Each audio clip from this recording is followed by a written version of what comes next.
Muy buenos días, mi nombre es Yelka Sierra y junto con mis compañeros Sheila Gutiérrez, Clariana Mataniel, Shadia Toro, le vamos a hablar sobre los pensadores neopsicoanalíticos.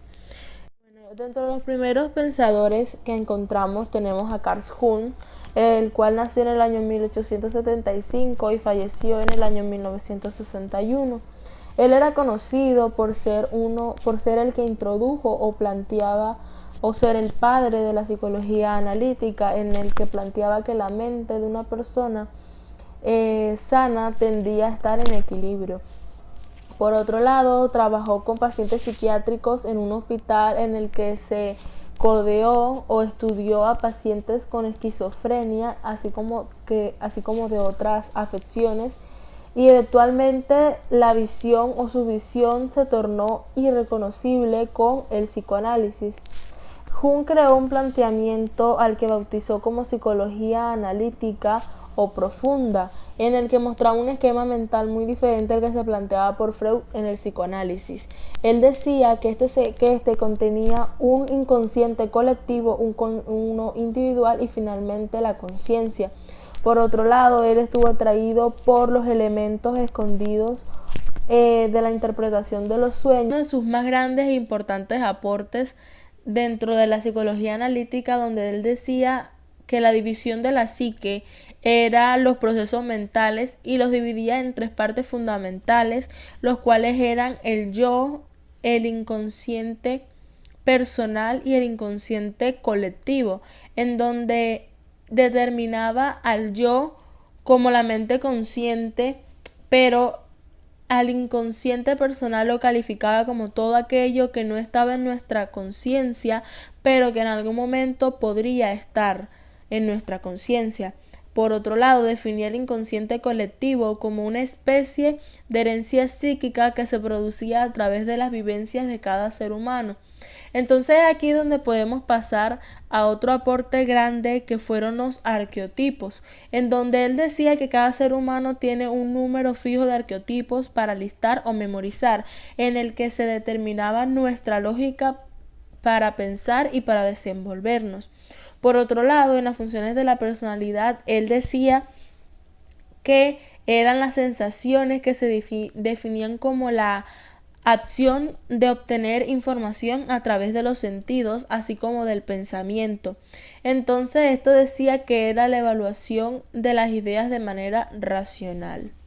Alfred Adler nació el 7 de febrero de 1870 en Viena, Imperio Austrohúngaro, y murió el 28 de mayo de 1937 en Aberdeen, Escocia, a la edad de 67 años a causa de una enfermedad cardiovascular.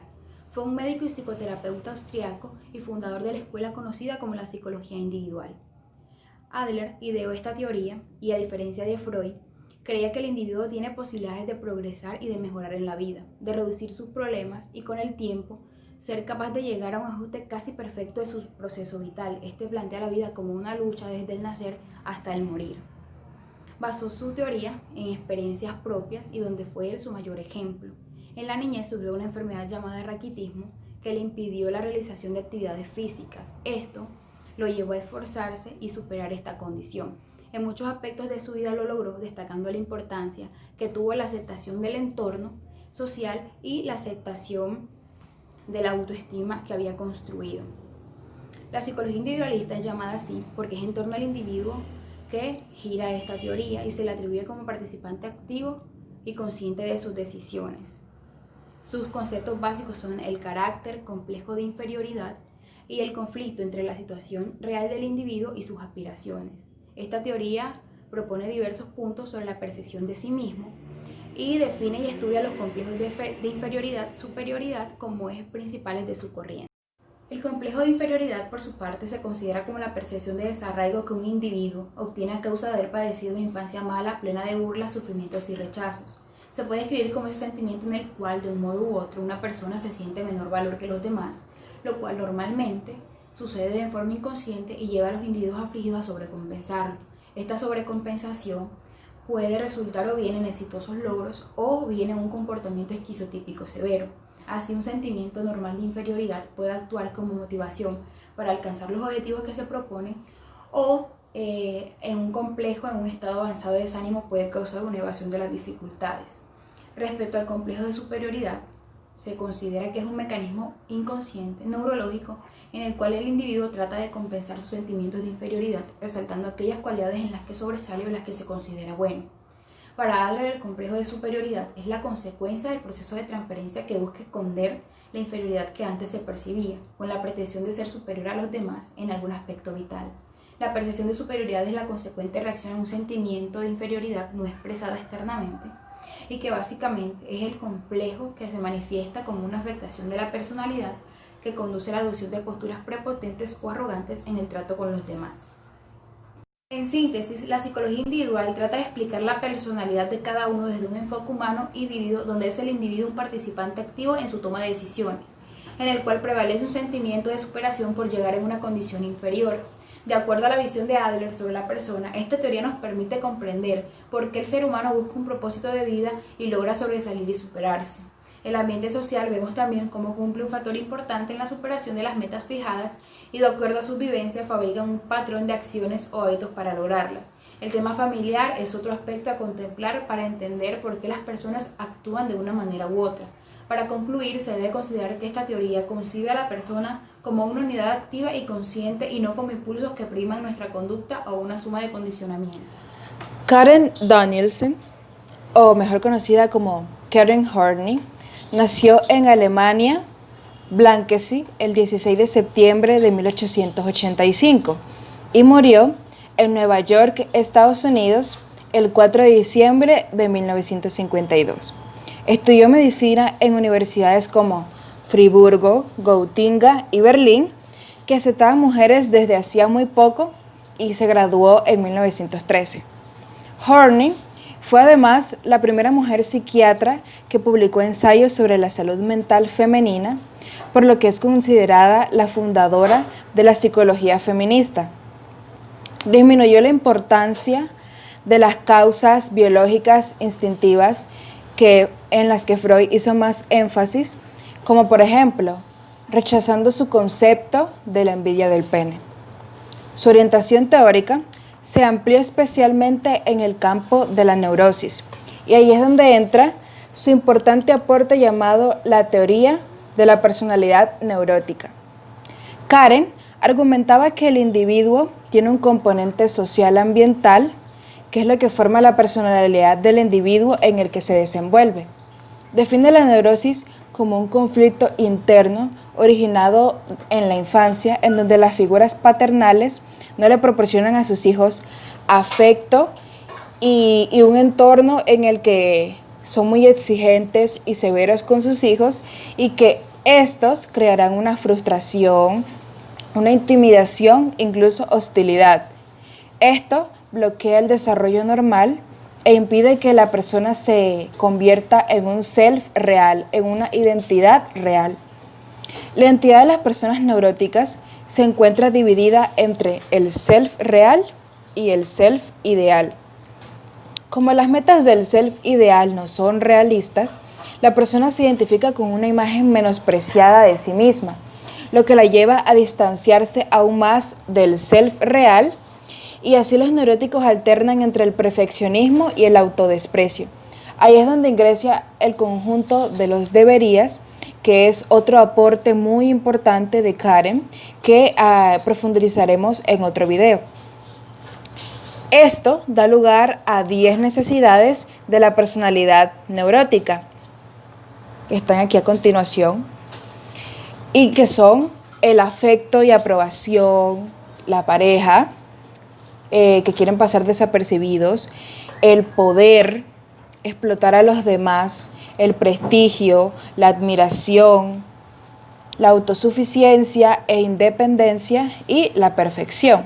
Estas necesidades se resumen y se combinan y dan lugar a 3 tipos de personalidad neurótica. Estos son mecanismos de defensa y salida para el conflicto interno que tienen esas personas. La primera personalidad es la pasiva y sumisa. Este tipo de neuróticos son complacientes y buscan ese afecto y esa seguridad que los padres no le dieron en una pareja, en las otras personas. El conflicto pasa de ser interno a externo Entonces esta clase de personas creen que la autorrealización está en encontrar una pareja y no en satisfacerse a sí mismos con sus ideales y sus metas. La segunda personalidad neurótica es la agresiva o expansiva. En este caso, predomina esa hostilidad y ese maltrato en la relación con los padres. Según Horney, los neuróticos expansivos expresan su sentido de la identidad dominando y explotando a las otras personas. Suelen ser personas egoístas, distantes, ambiciosas, que buscan ser conocidas, admiradas y en ocasiones temidas por el entorno en el que se desenvuelven y por la sociedad en general. La tercera personalidad neurótica, pero no menos importante, es la aislada y resignada. Cuando ni la agresividad ni la sumisión logran captar la atención de los padres, esta clase de personas tienden a optar por aislarse del entorno en el que están. Estas personas aparecen necesidades exageradas de perfeccionismo, independencia y soledad que afectan su día a día. Entonces, estas son las 3 personalidades neuróticas explicadas por Karen y pasamos con el otro autor. A continuación, yo les haré un breve repaso acerca de la trayectoria de Erich Fromm. Bien, él nace en Frankfurt, Alemania, en 1900 y fallece en Suiza en 1980. Inicialmente estudió Derecho, pero luego prefirió inclinarse por el psicoanálisis de Freud y por el legado teórico que había dejado Karl Marx. Esto hizo que afianzara sus ideas sobre el socialismo para finalmente doctorarse en sociología. En la década de los años 30, y debido a todo el control que estaban ejerciendo los nazis en Alemania, él decide trasladarse a Nueva York y abrir su consulta clínica que estaba enfocada en el psicoanálisis humanista. Este psicoanálisis distaba del de Freud, que estaba más orientado a hacer que las personas sufrieran lo menos posibles sus traumas o problemas. Ya el humanista estaba enfocado en que las personas desarrollaran el máximo potencial posible, o lo que llamamos actualmente la felicidad. Bien, ahora siguiendo con el sentido de la vida, Fromm decía que el sentido de la vida no es más que vivir en nosotros mismos, en cómo vivimos las horas, cómo vivimos los días, cómo vivimos los meses, los años, y todo eso moldea nuestro propósito de existencia. También afirmaba que la vida está irremediablemente ligada a malos momentos, como lo son momentos de dolor, momentos de angustia, momentos de frustración, pero que somos nosotros, los seres humanos, quienes decidimos cómo esos malos momentos nos van a afectar o no nos van a afectar. También decía que el proyecto más importante de las personas es hacer que todos esos malos momentos encajen en la construcción de nosotros mismos, o sea, en la construcción del desarrollo personal. En su bestseller mundial, lanzado en el 56 y llamado El arte de amar, planteó que la principal fuente de malestar humano proviene del roce que tenemos los individuos con las demás personas. Y esta tensión se da por una contradicción. Y es que por un lado queremos ser libres en un mundo en el que hay muchísimas personas y por el otro lado queremos crear lazos afectivos con esas personas, establecer vínculos. Entonces él pensaba que para abordar este conflicto era necesario desarrollar nuestra capacidad de amar, es decir, amar a los demás de la misma forma, incluyendo sus defectos, sus virtudes o todas esas cosas que nos hacen ser seres imperfectos. Bien, y ya para concluir podríamos afirmar que el legado que nos dejó Fromm no solamente supuso un gran paso en el área de la psicología, sino también en el de la filosofía. Y aunque para muchos sus teorías fuesen utópicas, lo cierto es que le dio al psicoanálisis una visión diferente, una visión, como le dice su nombre, más humana, que constantemente está buscando que el ser humano desarrolle su máximo potencial. Muchas gracias.